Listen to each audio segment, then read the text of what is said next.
नमो नमः नमो नमः। जगात देव असेल तर कल्याण करील तुमचं. जगात देव आहे मला नाही वाटत आपल्याला, आणि म्हणून तसं विचारलं. का देवराज, काय भूमीपासून नवमंडळापर्यंत दिलेली ललकारी आपल्या करणी पोचली आहे.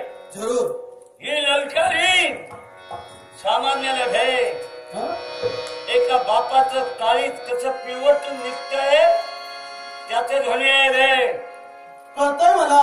मी अधिक काही विचारू शकत नाही तुम्हाला, काय विचारायचं आणि मला आपल्याला? गरजही नाही. हा?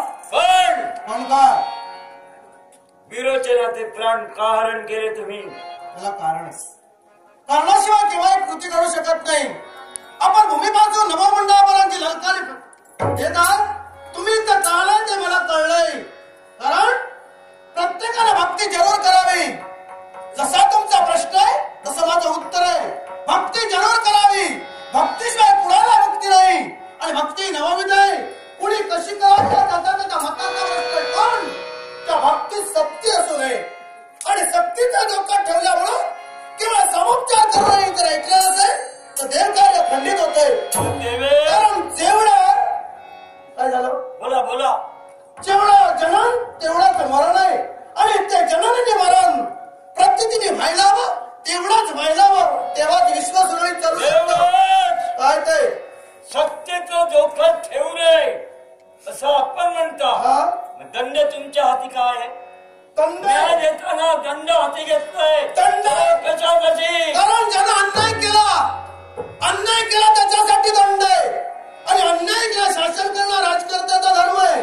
पण भक्तीत सक्ती करून त्याच्यावर दंड लावणं हा नियम नव्हे. हा नियम तुमचा असेल. हा? पण स्वतःपेक्षा दुसऱ्याचा विचार करतो तो माणूस. बरोबर. कारण अरे मी भक्ती केली मातेच्या गर्भाशयात असताना, पण माझ्या पुत्रानं आपले प्रजाजन सदैव वैकुंठी जावे याच्यासाठी हरिदिनी व्रताची सांगता केली. आणि पुन्हा करूनही त्याच्यात व्यत्यय येऊ नये म्हणून सत्ता ठेवली. ही सत्ता नव्हे, हा नियम आहे. तो नियम कुणी मोडू नये म्हणून सत्ता ठेवली. बरोबर बोललास तू. बरोबर बोललास. चांगलं बोललास. कारण नियम मोडू नये म्हणून त्याला सत्तेचा धोका ठेवलं. आणि देव कुठे नियमाबाह्य वागले. जेवढा जन्म तेवढा मरण व्हायला हवं हा नियम देवाचा सोतांड्या मला सांगू काय काय. कारण मी गर्भाशयात असताना माझ्या आईला पळून नेण्याचं कार्य तूच केलंय. याच्यापूर्वी अनेक स्त्रियांचा तेव्हा तुझे दंड कुठे गेले? मी केलं. स्त्रियाला पापाच्या घाईत जोडण्यासाठी तू सज्जन झाला. बरोबर आहे. दंड कुठे होता? आणि तू आईच्या गर्भात भक्ती केली असं तू म्हणतोय. पण विष्णूने तुला पाठविलं होतं भक्ती करण्यासाठी. हे तुला माहित आहे. विश्वंभर नावाचा तू एक दास होतास. आणि दासाकडे भक्ती करावी म्हणून तुला पाठविलं होतं. कारण तुझ्या बापाने अविचार केला होता. त्या अविचाराला कुठे वेळी विवेकाचा पाय बंद घालावा म्हणून केलं होतं. हे सारखं करताय ते देव करताय. सत्यासाठी करताय. मी तेवढं पापाचरण केलंय. मोठ्यानं खाल्लं बरोबर आहे. ते तर औषध. आणि गरीबाला खाल्लं तर ते बी. बरोबर आहे. काय माझ्या बापानं विरोध भक्ती केली. विरोध भक्ती एवढी श्रेष्ठ होती की प्रत्यक्ष महाविष्णूला आपल्या स्वरूपात बदल करावा लागला. त्या विरोध भक्ती एवढी ताकद होती, एवढी शक्य होती. सगून सावळ्या स्वरूपाला नरसिंह अवताराचं रूप द्यावं लागलं. हे ओळख तुला नाही. कारण ज्याचा मृत्यू ज्या ठाई स्वतःच्या चरण चालीला जाई. कर्माच्या पलीकडे कोण जाऊ शकत नाही. तुझ्या पुत्रानं सक्तीचा धोका ठेवला म्हणून हे देवतानं माझ्या पुत्रानं केलं ते बरोबर केलं. बरोबर पुंडाय आपल्यापेक्षा दुसऱ्याचा उद्धार व्हावा या एका निष्ठेसाठी त्यांनी ही हरिदिनी व्रताची सांगता केली. मी बड्या मुलानं काय ते त्या मुलाचे प्राण दिले नसते. काय करणार आहे. तुझी 14 महिन्यानंतर मी एवढाच नव्हे. अरे एवढं भक्ती तू माझ्याशी कैसा मी तुझ्याशी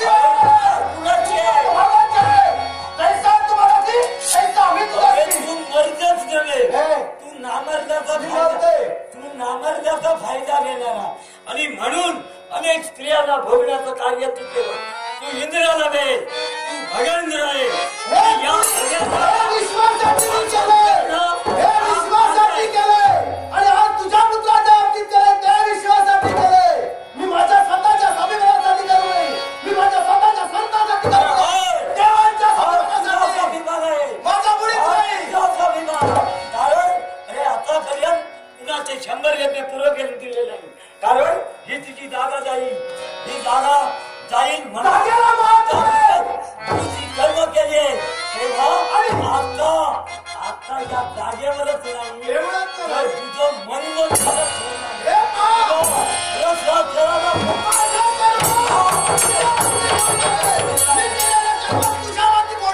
माझ्या माते असा तुमचा निर्माण व्हायला अजून वेळ काय करणार. मी हरीचा नाम आणि हरीचा नाम कदापि काही शक्य काही झालं. मी माझ्या तत्वापासून, मी माझ्या कर्तव्यापासून कधी बोलणार नाही. हे सात वादाचे, हे सातत्याची वागणार आहे. मी माझ्या तत्वापासून वेळ राहणार नाही. पत्त्याचा भोगता नव्हे प्रकृतीचा शास्त्र आहे. ज्या आदेशानं इथं आलोय अर्थात या देव राजाला रथा जळाला घालण्याशिवाय माझ्या पुत्र बघाचा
कशासाठी करतोयस?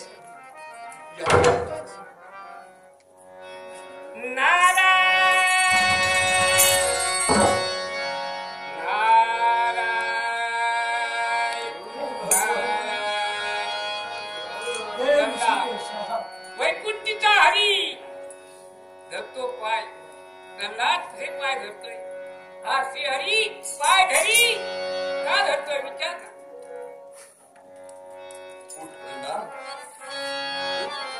भगवान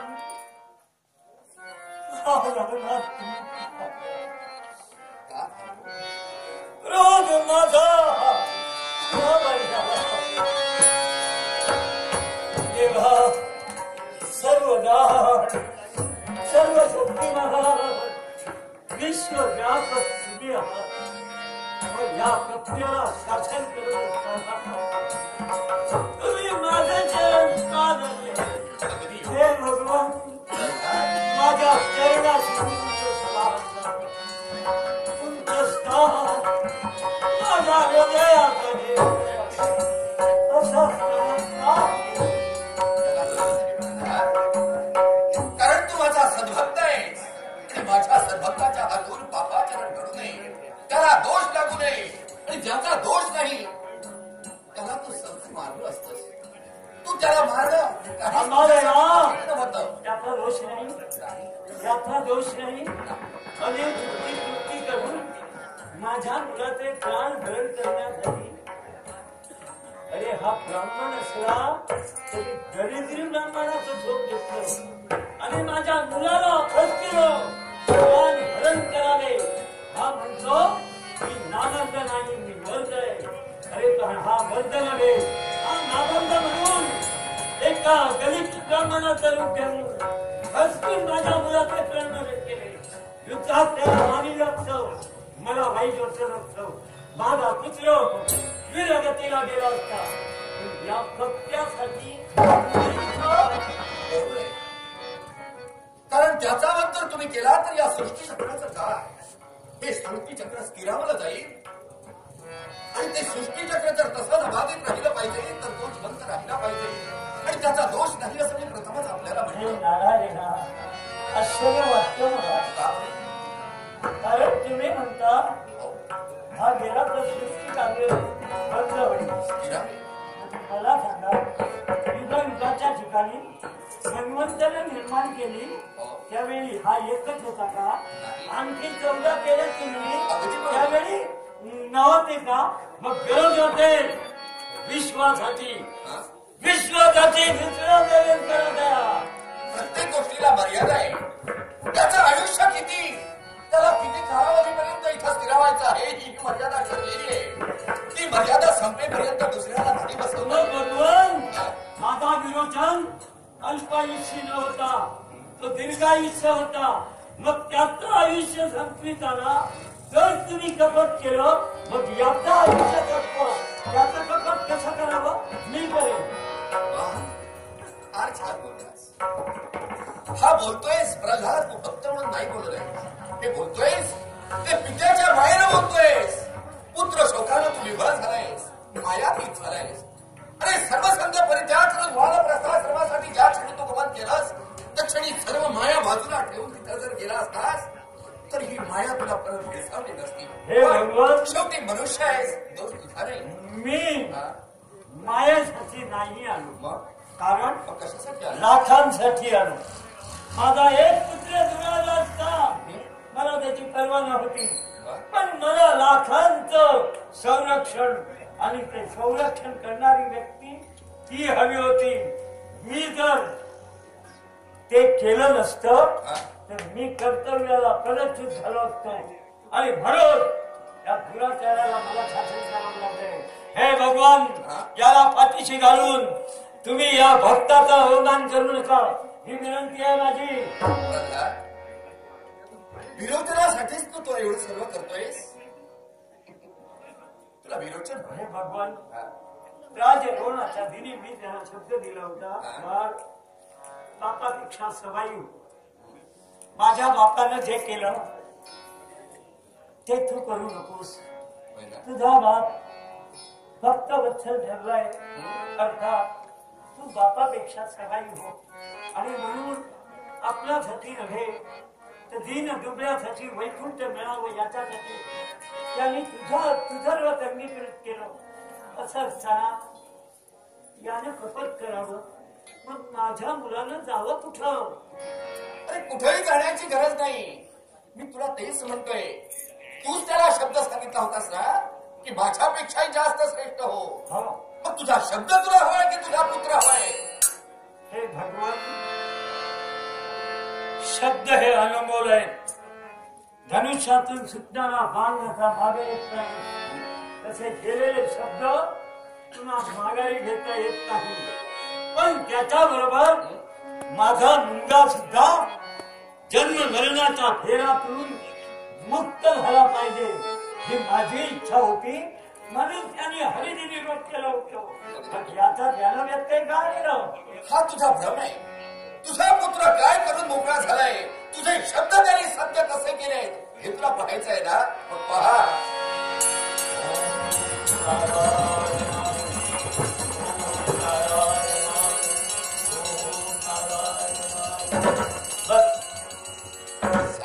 हे भगवान, तुला पुत्र हवाय की तुझे शब्द प्रिय आहे? क्षराचा गणभेद केला. सलोकता, समीकता, स्वरूपता आणि सावित्यपदा या व्यक्तीच्या 4 भागा. पण त्याचा जाणून जन्म मरणाचा फेरा चुकवून आज तो सावित्य पदाला पोहोचलाय. भगवान मला माझा मुलगा नको. माझ्या शब्दासाठी माझा मुलगा बापापेक्षा सवाई पण अजूनही पण आहे. मी तुझ्यासाठी बद्रिकाश्रमी आहे, वानप्रस्थाश्रमात आहे. राज्यात न जाण्याचा माझा नियम आहे. मी जाणार नाही. मग मला सांगा, माझ्या कंठावतीचं रक्षण होणार कसं? माझ्या आभार प्रजा जनाचं संगमन कसं होणार? भक्तराज, आणि तू माझा लाडका भक्त आहेस आणि भक्तासाठी हा देव काय करणार नाही, आणि त्यात करून तुझ्यासाठी. कारण तुझ्या करवी या सृष्टीतील प्रत्येक जनाला, प्रत्येक मनुष्याला नवविधा भक्तीची जी ज्ञात करून दिली आहेस तू, नवविधा भक्तीची प्रत्येकासमोर आदर्श ठेवली आहेस, ती संपूर्ण जगाचा उद्धार करणारी आहे. मग तुझ्यासाठी मी काय करणार नाही? तुला प्रश्न पडलाय तो कणकावतीचं राज्य कसं चालेल आणि तुझ्या या साम्राज्याचं काय होईल? नाही, जरी तुझा पुत्र प्राप्त झाला नसेल, तो सावित्य पदाला गेला असेल, तरी तुझा जो पौत्र आहे बळी, तो लहान आहे, पण तो अज्ञान आहे. आणि म्हणून तुला चिंता वाटते. चिंता करू नकोस. तो अज्ञानाचा सज्ञान होईपर्यंत त्याचं रक्षण करण्याची जबाबदारी हा महाविष्णू घेईल. माझा पौत्र बली आत्ता बाल्यावस्थात आहे, पण जोपर्यंत तो सूत्र हाती घेण्यालायक होत नाही, तोपर्यंत माझ्या राज्याच्या द्वारपाल होऊन मी त्याचं रक्षण करेन. माझ्या बलीचं नव्याचं खटकावतीचं रक्षण आपण करणार. ज्यावेळी सज्ञान होईल त्याचा राज्याभिषेक करता करिता भगवंता शरण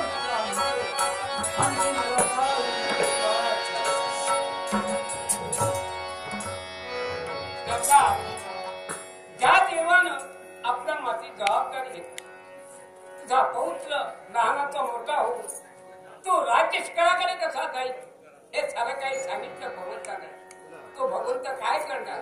भविष्यवाणी कोणत्या तरीची आहे? भावना वाम